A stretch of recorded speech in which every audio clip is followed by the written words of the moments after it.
and good morning. Yeah. So good afternoon and good morning, everyone. Today, my name is Kishore Seshadri. I'm a research scholar with TUM IITB Seed Center. And today we'll be talking about the design of ID Lab microgrid. This project has been initiated by my supervisor, Professor Himanshu Bhairath, and it is also being co-guided by Professor Agnihotri from IIT-Bombay, the Sitara department. So today's discussant is Mr. Pratik Rao. He is lead engineer, lead control and protection engineer at GE Vernova, and currently leading control and protection activities for LCC HVDC projects in South Korea. And he's also working with PSCAD software for plant model development and control and protection strategy. At IIT Bombay, he's researching on VSC based HVDC grids, and he is guided by we are commonly guided by Professor Himanshu Bhairath at the ID lab itself. So today's content related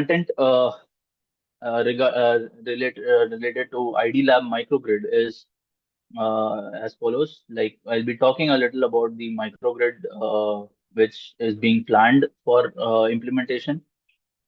Then there are some like steps to implement how we are planning to implement the microgrid in the for the lab.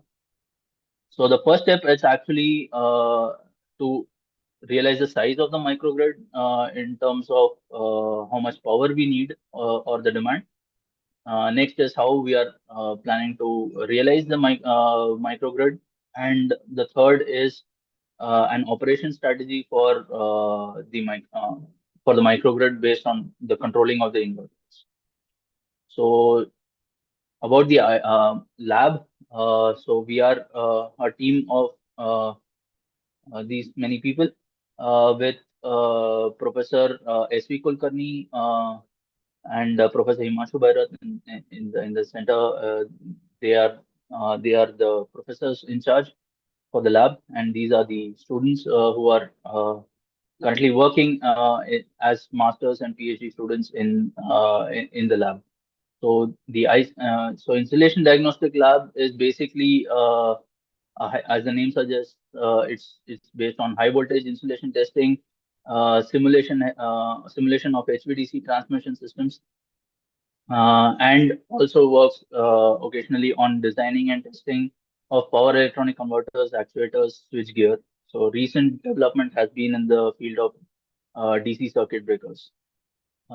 So the idea behind the microgrid for the lab is that it is basically a load of 12 kilowatt being as 12 kilowatt is the installed load which has in the lab, which will be powered by rooftop solar with wind energy and electrical energy storage using pico-pumped-hydro storage.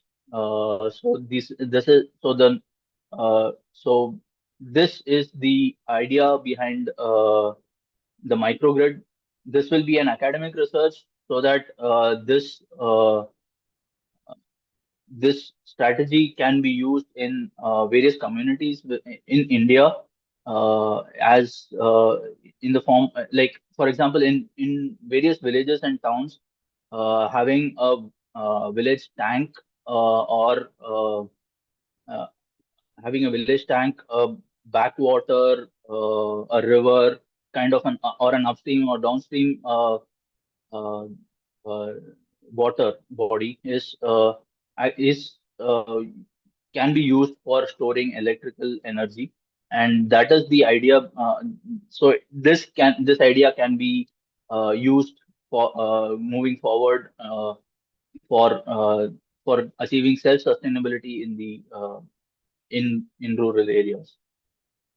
So moving on to the steps to implement this microgrid, we have the first step is sizing, is to know how much demand we need, and accordingly how much energy generation we need to provide. Uh, and depending on the time of use and the season, we can decide on the operating strategy, which will come a little later. The realization is basically using solar panels you using solar panels for these for rooftop applications. Then we have vertical axis wind turbines, which is something new, and has come up like into picture in recent times, with them being used in highways for generating electricity on for street lamps. So so we are planning to use these vertical axis wind turbines, which are there for rooftop applications, and we are also planning to have pico-pumped-hydro storage system, which I will discuss a little more in detail in the coming slides. So starting with the sizing, we have estimated a load demand cycle for a typical hot summer day in Mumbai, and we have a seminar or kind of a busy day on during that time period. So I have assumed a scenario similar to that, and come up with a load demand cycle based on the different types of loads uh, which are there. I've taken into account the different types of loads which are there in the lab, and estimated how many hours it will run uh, in the lab during these 24 hours. So that will give me a load demand cycle in this manner. With an average, it gives an average energy consumption of 4.06 kilowatt, and which is spanned for 24 hours. So during the day, the demand cycle will look something like this: between 6 to typically 6 o'clock in the evening, which is usually our sunrise and sunset uh, time periods, and we will have a average consumption of 4.78 kilowatt in this time period, and mostly like in the afternoon, as you can see, there is a peak, there's a rise in the loads. That is basically due to the air conditioning which is used in the lab for cooling purposes. So basically, so that will be the largest load which can be available in the lab. So similarly, at night time, from somewhere around, like assuming there are some students who are working overnight on their research projects, let's say. So we have considered a worst or best case scenario where uh, during the night time we will have a 3.35 kilowatt power consumption for during the night time. So again, since we started from 6 o'clock in the evening, 6 to 9, we are assuming some air conditioners will be switched on during that time. So summarizing, the nighttime energy requirements is estimated at 40.2 kilowatt hour, as an average power of 3.35 kilowatt. Then we have an estimated daytime requirements. I need to make a change over there. Okay. Daytime energy requirement of 57.36 kilowatt hour, this is without considering the pump operation for the energy storage. So the sizing is the proposed energy mix is basically 5 kilowatt for solar, which is desirable. For wind installation is also another 5 kilowatts, which is being considered. The pumped hydro the storage can actually, considering a maximum of 10,000 liters capacity tank, it can store only about 0.5 units of energy. So in so if we consider efficiency into the picture, then this value will be lower compared to what we see here. So zero point 0.5 units and lower is the energy output or energy which can be stored in one tank of pumped hydro at a height of 20 meters. So the height is also another important parameter which we'll have to consider. So based on this, I have also come up with a lookup table which where your pumped hydro is at different heights like 20 meters, 30 meters, 40 meters, 50 meters, and I think around 50 meters we reach around 1 unit of energy being stored. So I think yeah, so that those are the numbers uh, which we have seen so far. So the estimate for an estimated energy mix will look something like this. So nighttime, obviously, solar is there is no output. We'll have so the entire generation responsibility goes to the wind and in collaboration with the pumped hydro storage pumped hydro storage unit. So that is about 40.2 kilowatt hour. And during the day, we can if we are assuming 30 kilowatt hours from solar, then and a constant pumped hydro storage of zero point 0.5 units, we assume then the wind energy would have to generate about 26.816 units to get a total of 57.36 kilowatt hour. So the next steps is again realization of the microgrid and deciding on an operating strategy. So first realization of the microgrid again. So we have the microgrid structure is as seen here. The load. So we start with the load. So the load installed is about 11.55 kilowatt, having maximum load of 8,000 units uh, the air conditioners. And if we reduce on that, then we have a lower load requirement for the lab. And other than that, so we have at the generation side, we have solar panels which will be installed. We have Savonius vertical axis wind turbines, which are a special kind of wind turbines as seen in the figure, which rotate based on because their axis is vertical, they'll rotate when there's a wind flow around them. So, and the third is pico pumped hydro storage. So, as you can see, there will be a tank on top. Um, so, as you can see over here, there will be a tank, overhead tank, and there will be a tank at the bottom. There will be water flowing through this pipe.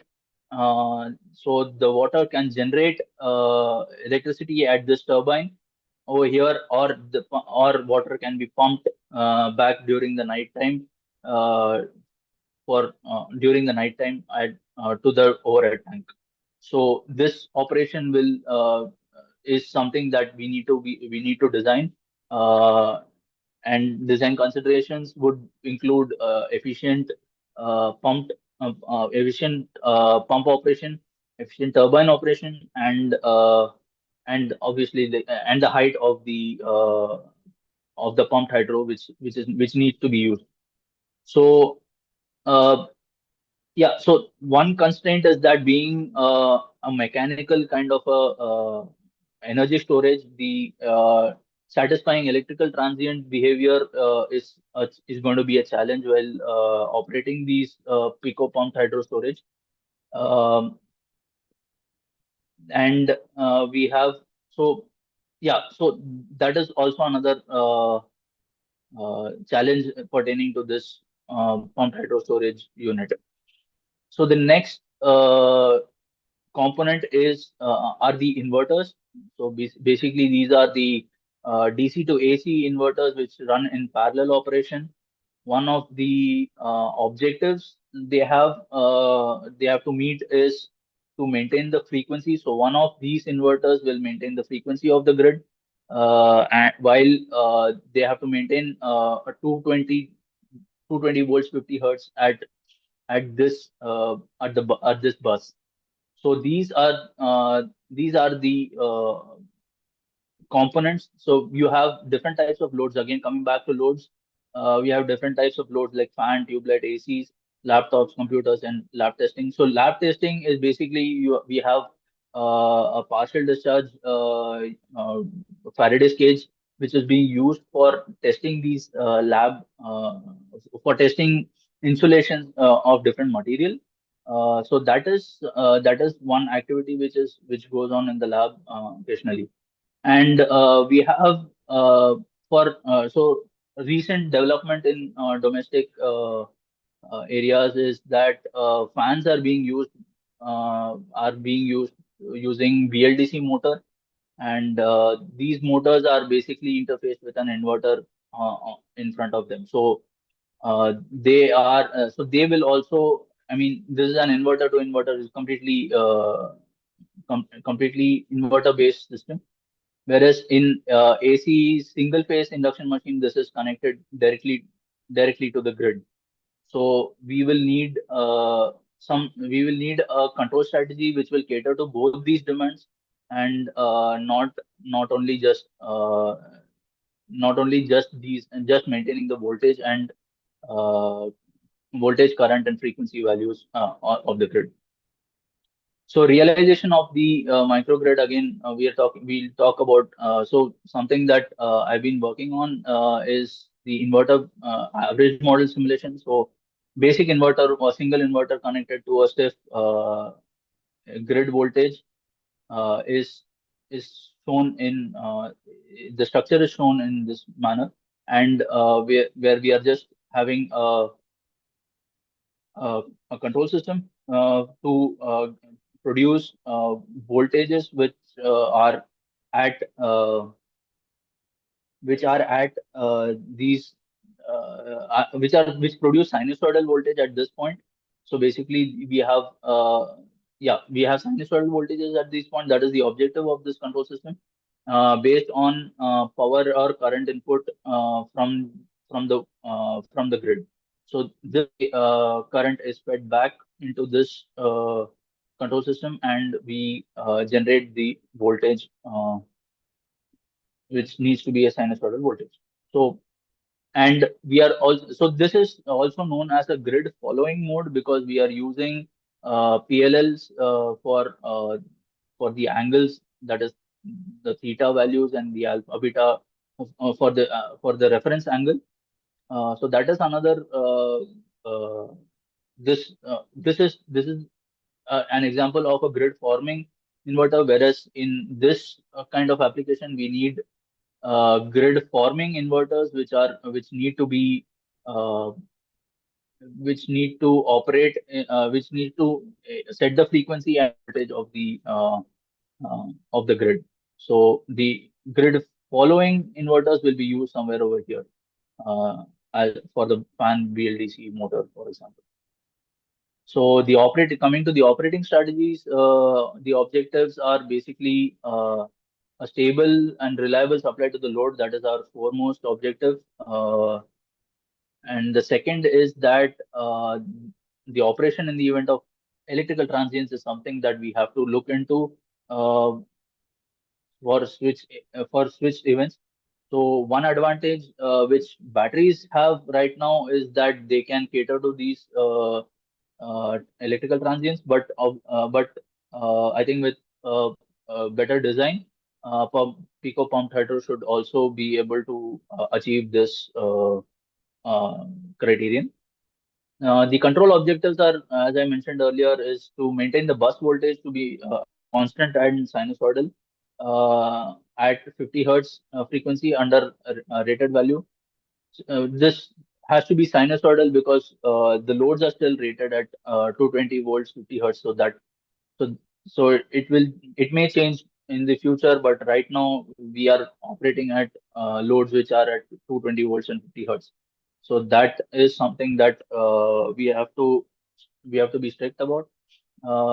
and we have to reduce THD values and harmonic content. So it's not just needed to be a sinusoidal voltage. It can be an alternating. So basically, it can be an alternating any alternating current. So square pulse will be there. So if we have a square pulse, then it will generate more harmonics. If we'll have square pulse from a two-level inverter. If we use multi-level inverters, we'll be more close to sinusoidal voltage. So the next and the final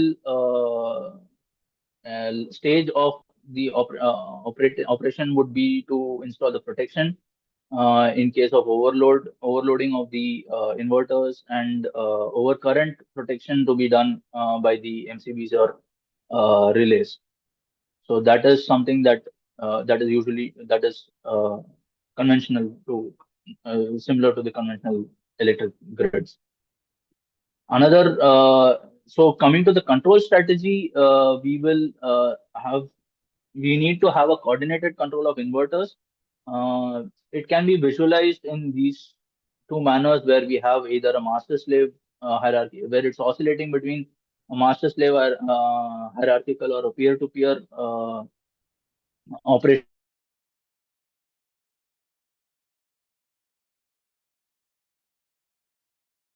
Slave, and then goes to hierarchical, and then go to peer. So we have different control strategies which to be considered for these. Uh, for these inverters, for we have three inverters at the grid forming stage. So these inverters can be you know uh, uh, operated with this control strategy. So again, each inverter has an inner current control loop. It will have an outer reactive power or active power control loop. The frequency of the microgrid has to be set by the inverters. Voltage is to be maintained at the common bus at 220 volts 50 hertz. An alternating waveform, typically sinusoidal, is desirable at PCC bus. So one strategy is to control. One strategy is to control these inverters parallelly in standalone AC supply systems. And the other strategy is to have a centralized control at the point of common coupling or at the bus, which will basically be a power router uh, for the loads. So moving forward, my design, so I will be working on designing the coordinated control of these inverters, and of course on the grid forming inverters for to supply the correct frequency and voltage of the grid.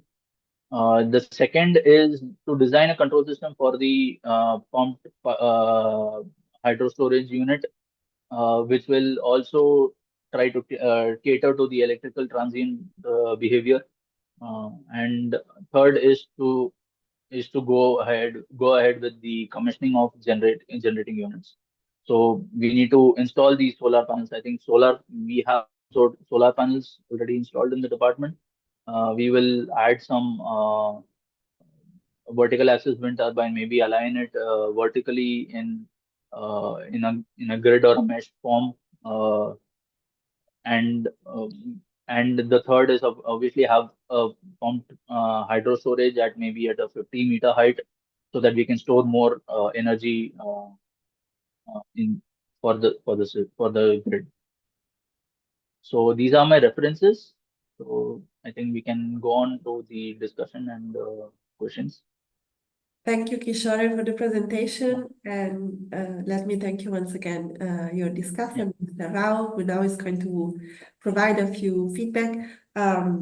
If you could stick to 10 minutes, so we also have 5 minutes to catch questions at the end. Yeah, thank you again. Thank you. Yeah. So Kishore, I think overall I have given a good overview of the project that we're going to do. But I think if you look at the control strategies, we need to begin more.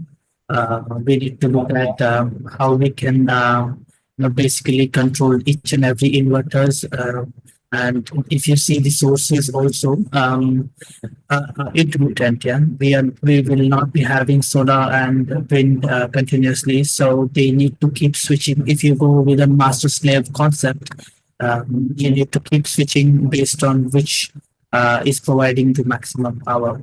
So I think that is one strategy we need to explore. Yeah. Um, and one more, if you can go to slide number 12. Um, Yeah.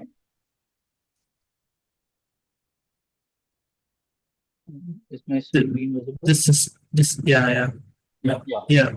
In slide number 12, again, I think if you can give a, a plan of the pumped hydro You're not storage. audible. Can you hear me now?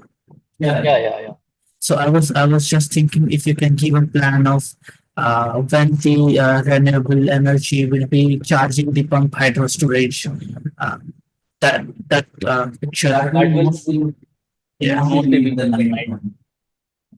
Okay. So mostly at the night, we have an extra uh, hour of sunlight during the evening, that is from 6 to 7 o'clock in the evening. Then we will have the ability to do a charging thing during that time. Otherwise, we will have to use wind.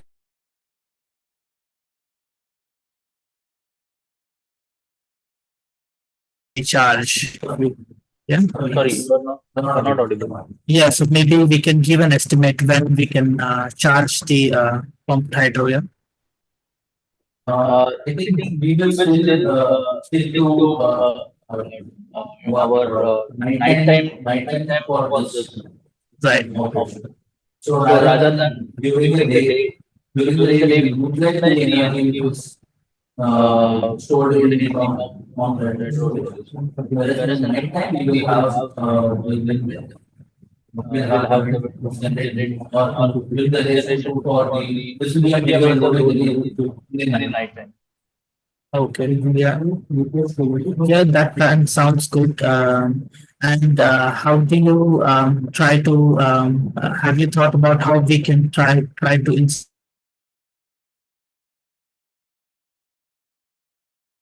be installed on the roof, or how do you plan to install the vertical turbines? Have you done any? Sorry, your voice is breaking. Um, yeah, let me try and repeat. I was just asking, how do you plan to install the vertical turbines? So the strategy we have three or two strategies. One is have them installed under the rooftop itself, around the rooftop. That is one strategy. Another strategy is to have them arranged in the grid, in a 3 by 3 grid, and have more generation. Sorry to interrupt. Do you also hear an echo in the voice? Yeah. Yeah, I think the same. That is causing an echo. So before was fine when you were presenting, but now we cannot hear you well. Can you hear me? Yeah. Hello? Yeah, can you hear me now? Perfect. Thank you. Yeah. Yeah. So, as I was saying, so we have a couple of strategies, like either have the wind or the wind turbines installed in this manner, as we can see here in the picture itself. Sorry. Yeah. So in this picture, as we can see, we can have them installed at different corners of the roof. That is one strategy of going about it, or we can have install it as a grid vertically itself. So that way we can have a 9 by or a 3 by 3 vertical axis wind turbines, which are arranged as a 3 by 3 in a 3 by 3 manner, and then we can implement that vertical axis. So I mean, the arrangement is something that we still have to look into, but I think yes, these are the two strategies which I have in mind. Okay, Kishore. Just one more thing on your solar panel installation. Have you thought if the solar panels will be having any rotating mechanism, or are you going to install them based on a fixed axis? You mean like MPPT? Yeah, mechanical and PPT sort of. Yeah, mechanical MPPT. So yes, that can be considered like mechanical MPPT is something that we can consider like for session we can have the alignment in one angle, and for the winter session we can have it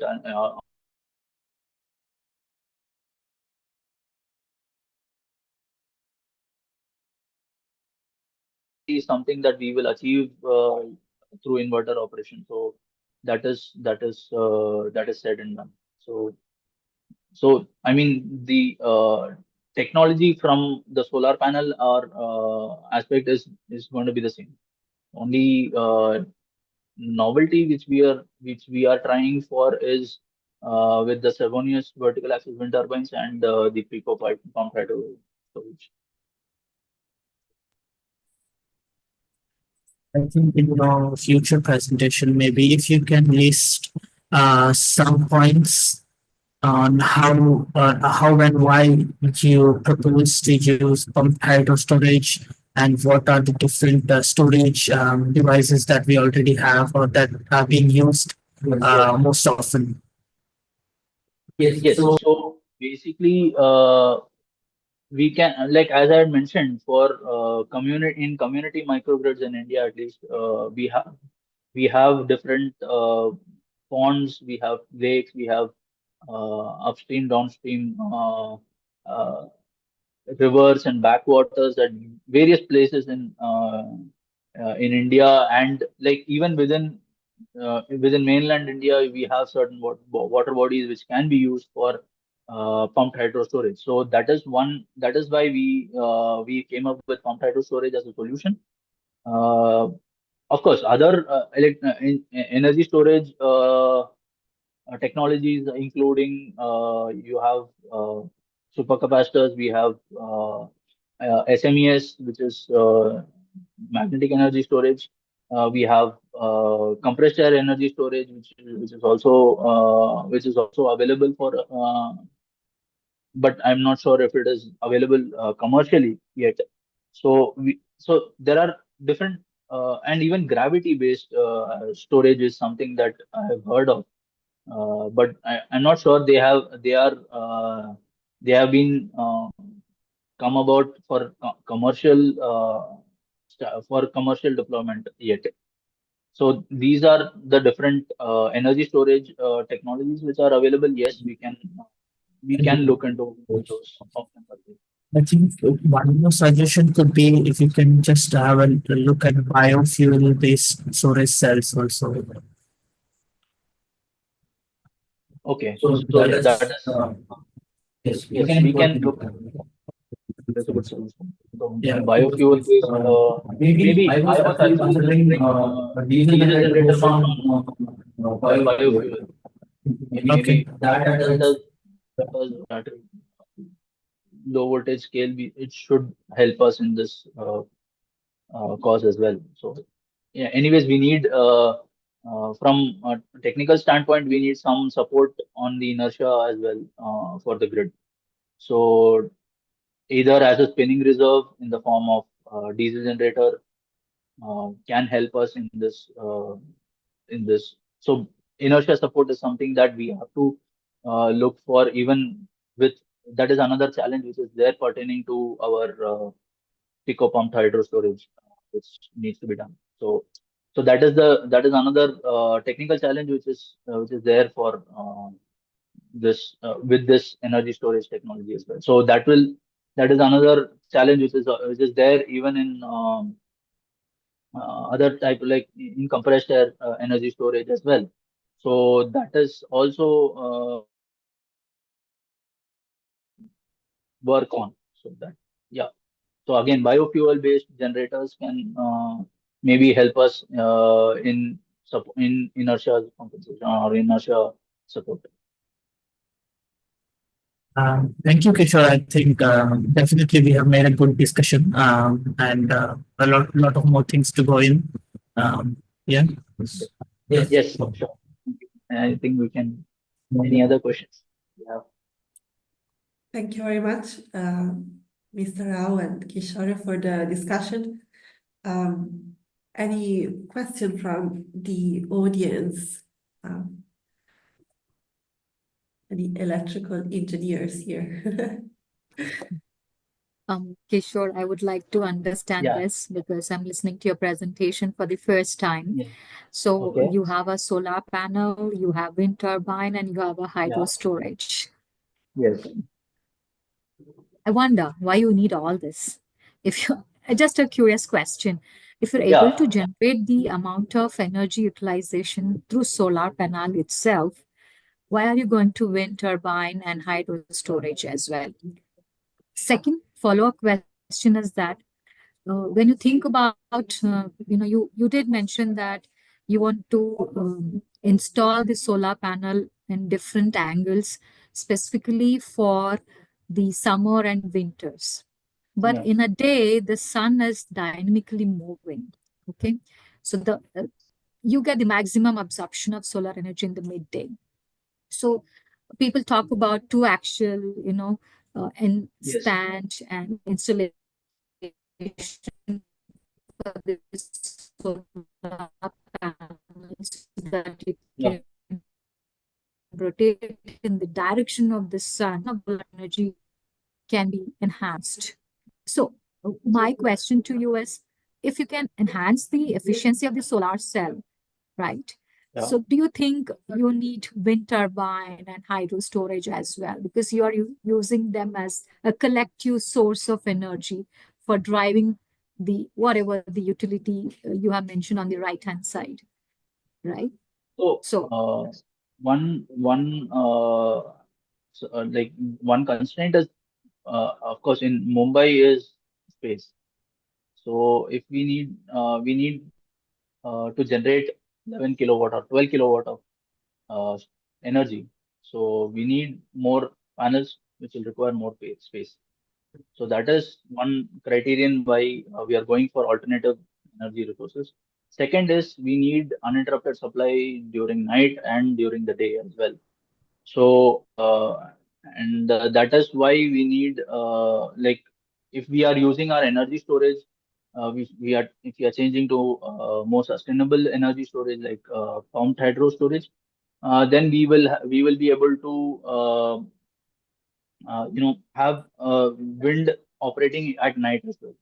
So wind is something that which can generate at night as well. It doesn't depend on the sunlight uh, behavior. So that was the rationale behind having distributed energy resources. And so these are the idea behind energy store or distributed energy resources for this. So again, increasing the efficiency of the solar panel is something that is being done uh, to a good level in research areas in academic and industrial research, and even for example even in uh, right now the efficiency which we have reached is around 25 to 40% is the how maximum much efficiencies that we how have much you have reached reached. to Kishore? 25 to 25 to 40. So that is the theoretical value which we can reach with one solar panel. But again, given your problem statement of the sun changing its direction during the day, then we have 7 to 8% of efficiency is what is achieved during the day. So that is something which can be done. So and as to tracking the sunlight during the day, that will also require energy to do that. So again, that is another constraint which we have. So to track the sunlight also, we need a control system. right. So basically, you are using this wind turbine and hydro storage just to have an uninterrupted energy sources even in the Exactly. night. Where the Yes, even under night. Yes.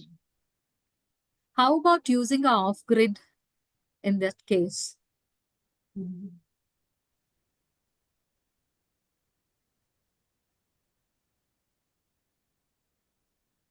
Yes. So, Okay. yes, Alicia, you have a question? Yeah, I have a quick question also for the sake of time. I'll try to keep it short and yeah, maybe also your answer just very short.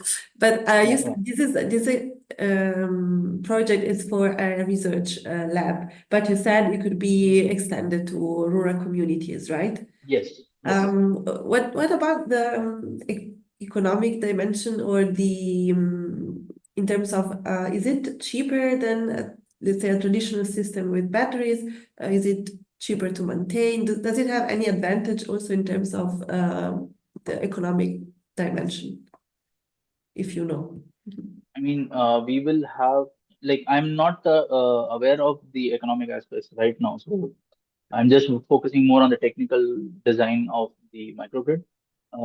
But just understanding the situation, like from the base knowledge which I have. So our solar panels is basically that will incur cost. So that is one place where, and your vertical axis wind turbine. So these two will incur an installation cost, a capex to it, and uh, we are installing pumped hydro. So pumped hydro, which it depends on the implementation which we are using. So if we have upstream and downstream, a backwater or a river which is flowing across in the community, it may save us a little money, and you just have to install a turbine over there to utilize that power.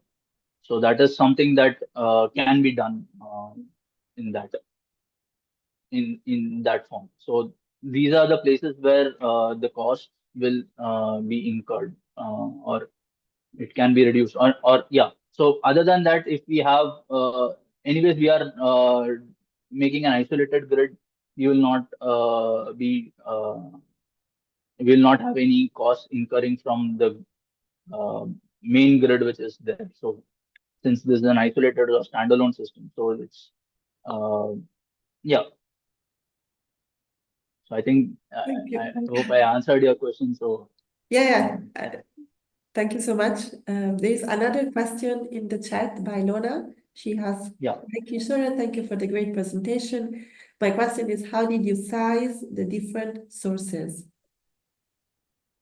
So again, I'll go back to my presentation. Uh, so these sizing. So first we have an estimated load demand cycle, which I have uh, considered for the day. So this is a typical day in Mumbai in our lab, where we have students studying at night or studying overnight sometimes, where we have and during the day we may have seminars, or we have workshops during the day. So we'll be having, and it's a hot summer day, so we are considering air conditioners being used um, during the day. So the first step is to estimate what load we have to satisfy, and the second step would be to go for daytime and night.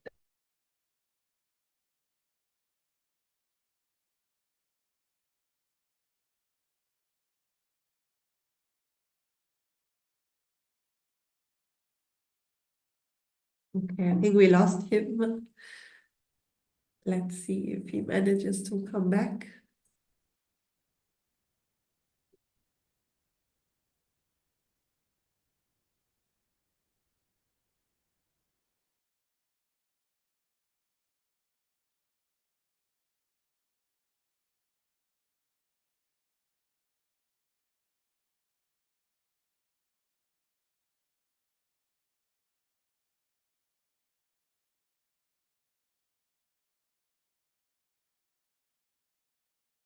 Okay, apparently not. Um, but for Lorna and also for the others, if you have other questions, or maybe something with the, oh, okay, you're back. Maybe something with the connection at IITB went wrong because both of them left. Okay. Sorry, guys. Kishore is trying to You're rejoin. disconnected. Okay. Yeah. So as I was saying, so for the energy mix, again, we need we I I'm considering 5 kilowatt to be the capacity available for the um, lab, but that itself will be a little too high. Uh, we don't need, I mean, the living lab at Pavel Mukai Seed Center is basically, uh, living lab is basically a 10 kilowatt solar panel supplying some 38 kilowatts of load. So that is something that we can further optimize. Again, with wind installed capacity, again we have another 5 kilowatt, which is desired during the day, so that we can at least pump our storage, pump the hydro storage equipment during the night time. So these are the considerations which I have taken. So again, when we come to estimated energy mix, we'll talk about solar at, during the night time is zero. So, and we need a total demand of 40.2 kilowatt hours. My pumped hydro storage can give me a maximum of 0.5 units. So, going by that calculation, wind has to generate about 39.5 kilowatt hour. So similarly, during the day, if I'm assuming the solar panel to generate about 30 kilowatt hours during the day, we need a total demand of 57.36, and zero point 0.5 is the pumped hydro storage. So the wind has to generate about 26.8 kilowatt hour. So these are the uh, numbers, but it's like I'm just back calculating from what my total demand is, from with my installed solar uh, generation and the pumped hydro storage, and getting my wind requirement. So this is how I've estimated the energy mix. This is how the sizing is done. Okay, thank you. I think Yeah. that was super clear. But Lorna, if you have other questions, or everyone, I would encourage to reach out to Kishore through LinkedIn or through his email. And I want to thank you again, Kishore, for the great presentation, and Patrick Rao for the engaging discussion, and all of Thank you you. for active Thank you. participation. Yeah, have a great rest of the day, and keep healthy. And have a nice Thank Christmas you. time for this part of the world. Thank you. Thank you for the session. Looking forward to the next one. Thank Okay. you. Thank you all. Thank Thank you. you. Thank you. Bye. Bye. Thank you, Elijah. Thank you for inviting me for this wonderful presentation. Thank you for joining. Thank you for joining. Thank you,